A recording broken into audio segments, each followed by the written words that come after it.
Today is a super special day because we have made the trip to Germany to witness one of, I would say actually my favourite slopestyle event ever. I've never actually ridden in this, but this is RedBull District Ride. It's a super unique event and we are here today to give you guys an insight into this crazy event. So RedBull District Ride, it is a diamond level FMB World Tour event, so it's part of the Slopestyle World Tour, and this level of competition is not easy to reach. The top 15 riders are in this, and the way that that is determined is by the points that they gather through other events, or if you're lucky, there's 2 wildcard spots which are earned at smaller gold events. You can win a ticket to compete in this, which as a rider, that is huge because it really gives you an opportunity to build some points and make a statement and an entry at this level of competition. This year on the FMB World Tour Diamond Series, there's 5 different stops which take place all over the world, but this one is probably, well, it is the most unique because it takes place in an urban setting. This is running through the middle of Nuremberg, whereas the others are in bike parks like Whistler, or you've got Crankworx, Innsbruck. This one's also unique because since 2005, it's only actually run 6 times. So if you get the chance to be here, or even better, ride in it, it's super unique and you've got to take the opportunity with both hands. The event's called RedBull District Ride because the course is broken down into 5 individual districts. So behind me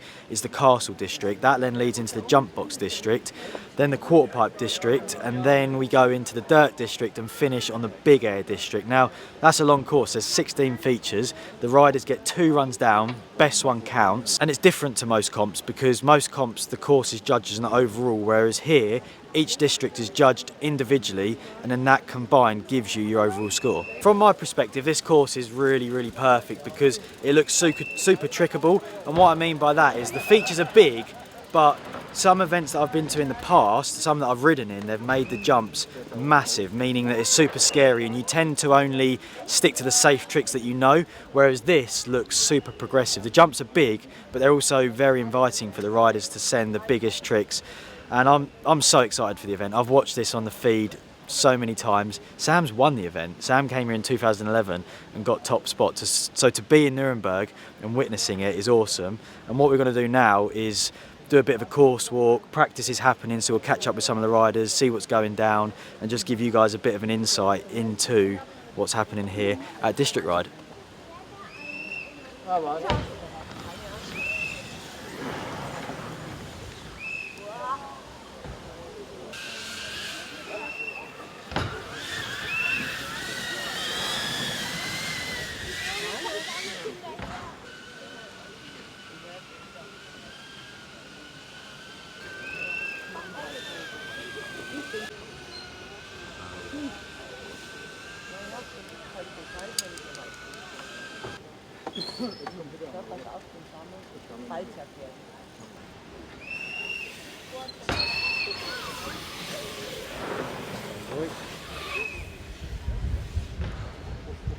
This is the Castle District. It's the first part of the course. There's 2 trickable features on here, which is the drop and the left hip jump behind me. And having spoke to the riders, we was cruising the course yesterday checking it out.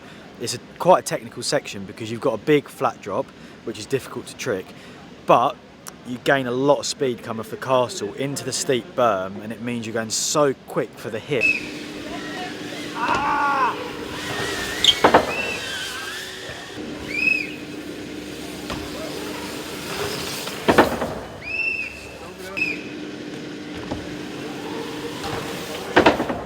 Such a suicide move? Yeah. Like, what are you trying to do, double? But I slipped the tire in the berm. Yeah. You can face also. Is it slippery in the corner? It's just so fast. Yeah. You're trying to kill the speed from the drop and you can't do it, yeah. That looks small as well, the jump. Look at it. Yeah.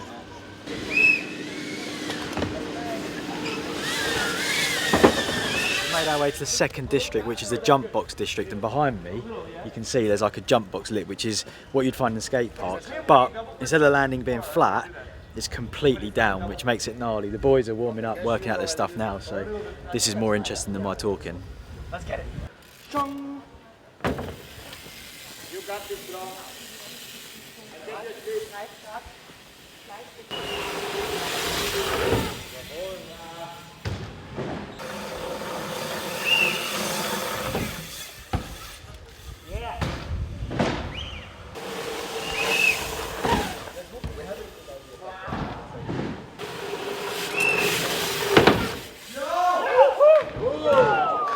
Wow.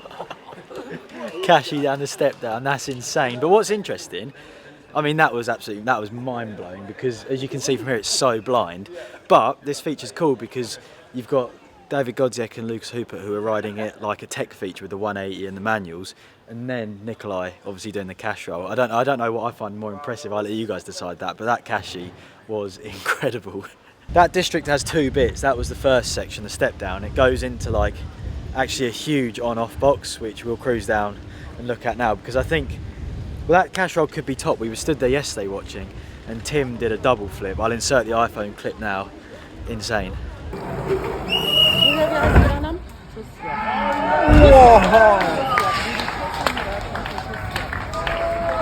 This is now the second part of the second district, the box district, and you've got an on-off feature, so kicker on and then huge drop. And I mean, that just look how tall it is compared to the building. It's absolutely massive. I think a lot of the riders are saying the landing's quite flat, so on impact it's heavy and it's making it difficult for them to then do big tricks off it, because they've got to land so perfect to get it as smooth as possible. Because in slopestyle, if you slip a foot, that's a huge dent in your score, and you've got to be 100% sure that what you're doing, you're going to land smoothly, so you don't get a mark against your name from the judges.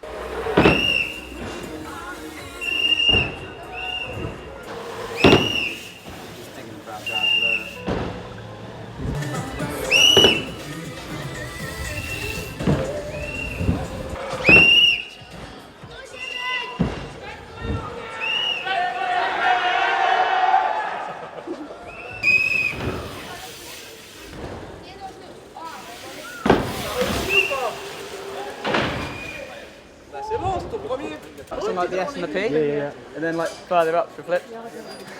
That's insane.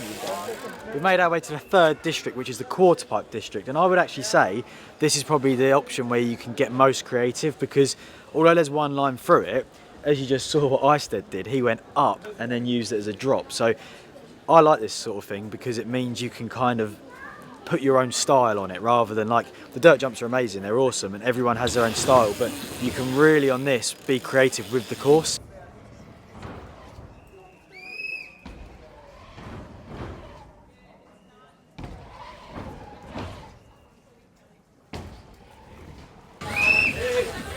You need to film shit. Trying to be young. Hey, you missed that one.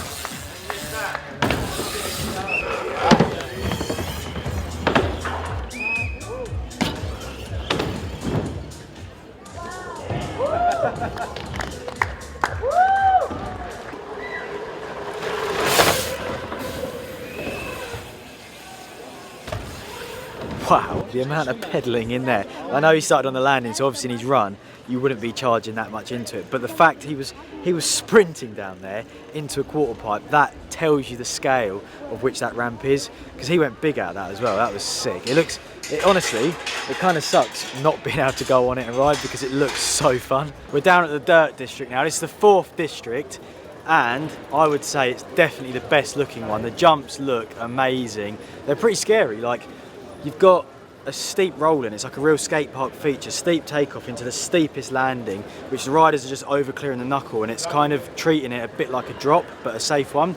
Once you get to the dirt jumps, they're not the biggest features on the course by any stretch of imagination. There's 3 of these in a row, and then it goes into a quarter pipe. The guys are practicing now, so we're going to catch some action and show you what's going on, because we've been standing there watching. There's been some pretty insane stuff going down.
District number 5, we've made it down. I think we've definitely saved the best till last. It's the big air district. It's a huge, probably a 12 or 14 foot kicker with an even bigger landing. Massive roll in, boner log. The speed's insane. The tricks are going to be massive. The guys are just practicing now, so we're going to stand from here, get a few shots, because as we walked over, David Godziak was doing twists and no-handers so casually, so relaxed, which is just crazy to see.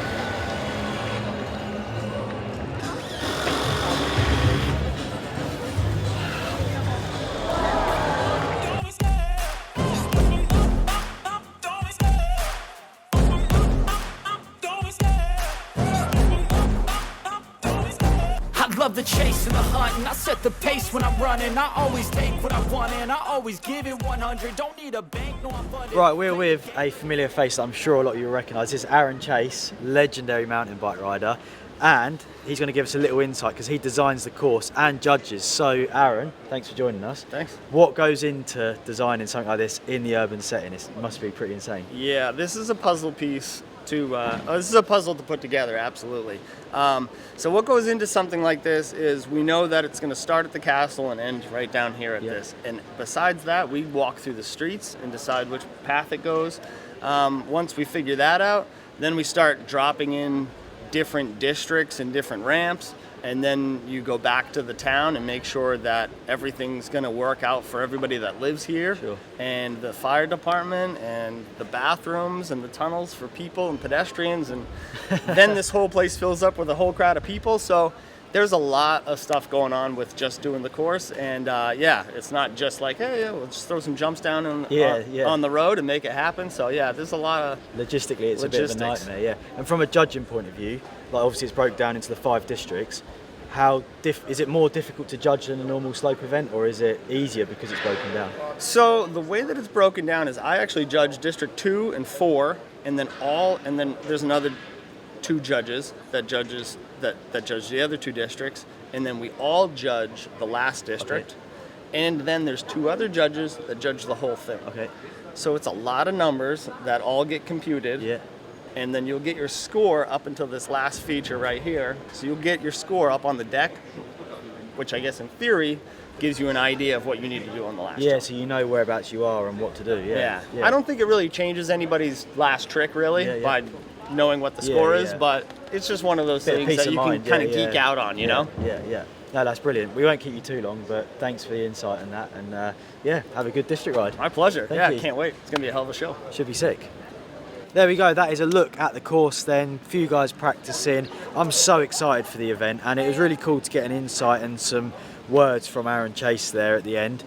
The event's about to happen, I'm super excited for the comp, so we're going to wrap this up here and go and watch it. I know my last video was building up my bike so that I could ride here, and the plan was there was some access arranged for me to have a go, but it didn't happen. It wasn't possible to get it in the end, so it doesn't matter, it's what it is. We'll be back doing some riding in the next video. So if you've enjoyed this one, please give us a thumbs up, leave your comments below, and I will see you guys in the next video. I'm like an addict, do I gotta have it. I ain't even playing, got a really bad habit. If it moves, gotta grab it, fuse like a magnet. Lose, won't have it till I'm doomed in a casket. I ain't playing, got a weird mind. If you work 8 hours, I'ma work 9. If the shoot tastes sour, you should taste mine. I'ma stay in power for a long time. Get up, nah, I ain't a quitter.